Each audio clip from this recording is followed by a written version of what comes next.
बिस्मिल्लाहिर्रहमानिर्रहीम। अस्सलाम वालेकुम वीवर्स। ये जो साग है ये है चौलाई का साग।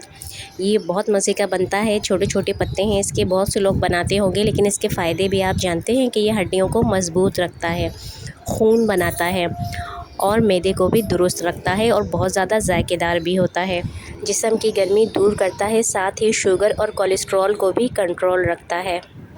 जिल्द और बालों के लिए भी बहुत अच्छा होता है। अगर इसे हफ्ते में 1 से 2 बार पकाकर खाते हैं तो इससे जिल्द चमकदार होती है, बालों में चमक आती है, बाल मज़बूत होते हैं।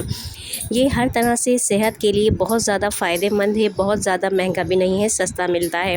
बस सिर्फ़ इसे बनाने का थोड़ा मसला होता है। इसके जो पत्ते होते हैं छोटे छोटे तोड़ने होते हैं और निकालने होते हैं। इसकी डंडियाँ नहीं पकाई जाती, लेकिन ये जो हल्की डंडी है इसे पका सकते हैं।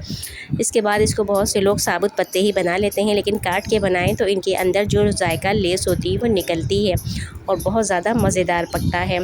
इसको पकाने के बहुत से तरीके हैं। बहुत ज़्यादा मसालों में लोग बनाते हैं, लेकिन कम मसाले का बनाएं तो ज़्यादा अच्छा लगता है। इसे बनाकर बच्चे, बड़े, बूढ़े, हर उम्र के लोग खाएं। ये सब के लिए यकसा फ़ायदेमंद है, बहुत अच्छा है। आप चौलाई का साग किस तरह पकाते हैं कमेंट में ज़रूर बताइएगा। इजाज़त दीजिए, अल्लाह हाफ़िज़।